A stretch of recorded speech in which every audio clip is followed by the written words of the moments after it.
We've got some food for thought for you today on this Wellness Wednesday, especially if you or someone you know has children with special needs.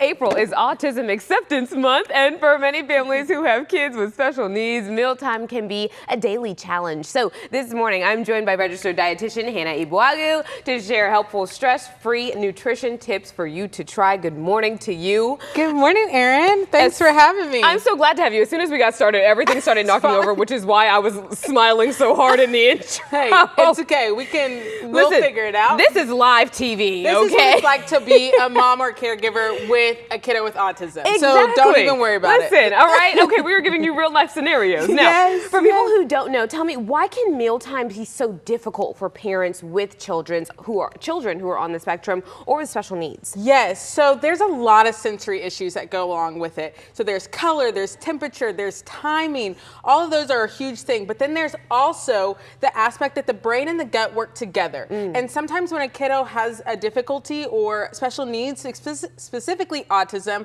the brain and the gut cannot connect sometimes. And so that also infiltrates with the communication of the gut microbiome. Oh, interesting. Yeah. This is definitely a different take than I thought what you were going to say. I had no idea that the brain and the stomach were connected. I know it tells you to eat, but to go even deeper into that, let's dive into maybe some sensory-friendly meal ideas that someone at home can use. So before we even talk about food, we also have to talk about what's going on in the environment. Anytime someone's eating a meal, the entire environment can be overwhelming. So most times, most parents with neurotypical kids, we always say no toys at the table, listen here, all these different aspects. But with a kiddo with autism, we actually might want them to have a sensory toy, a STEM toy that they can use. It can be under the table. Look, there's a food-friendly one. It can even show you how to work with peas. Oh, cool. Even noise-canceling headphones can be great because there's a lot of conversation, a lot of laughter going on. And so as we move into that though, like I said, there's a lot of textures and sensory issues. See, Erin's already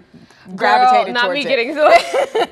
But if we look here at these different bento boxes, a lot of issues with kiddos with autism, they don't like their food touching. Fair. I get it, same. But then this one right here, it's all the same color. Some of them are very interested in only color sensitive foods.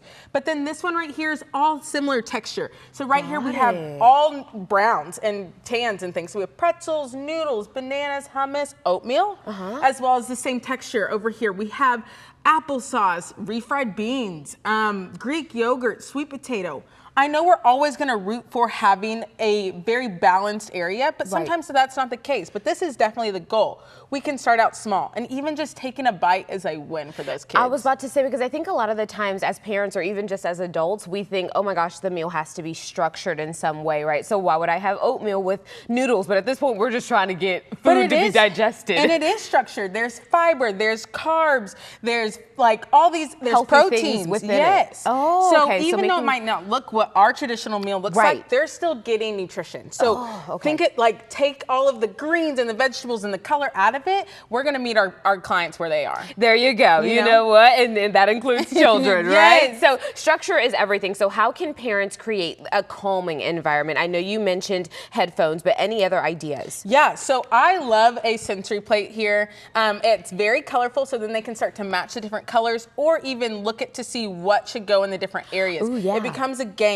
But then I also love a sensory chart. And so what you do is I have first we're going to eat, then we're going to go outside. Ooh. So they know that there's a then coming. A lot of us grew up in a home where it was you have to eat all your food and you're going to stay here. But that might not be the case for them. Taking that one bite is going to get them to outside. And I think that is important to note as far as opening your mind to this might not happen the way it happened, the way you grew up, right? And I think implementing new ways and new structures is important, and that's how you evolve as a parent as well. I'm not a parent, I'm assuming, but still, it sounds right. It sounds right. Now, some parents can feel exhausted when it comes to trying to get their child to eat, and I can only imagine when you're going through something like this and making sure that you're picking the right foods for them. So what are some stress-free ideas that families can follow? Yeah, I actually want to take you over here to this food bridge.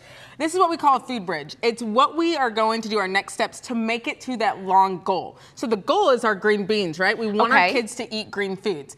Green foods are really scary for a kid with autism, but we can start out with veggie chips. We can go from veggie chips to then just the green veggie chips, then to the harvest snaps that are still salty, still have that crunch. Then there's freeze-dried green beans. They're crunchy, they taste exactly like a green bean, salty, then we're moving straight to the actual green bean. This is actually a very good idea. This is very much playing the long game. Exactly, yeah. Patience. Yes. And so I'm rooting for you. If you're a caregiver out there, we love you, we support you, you're doing a great job.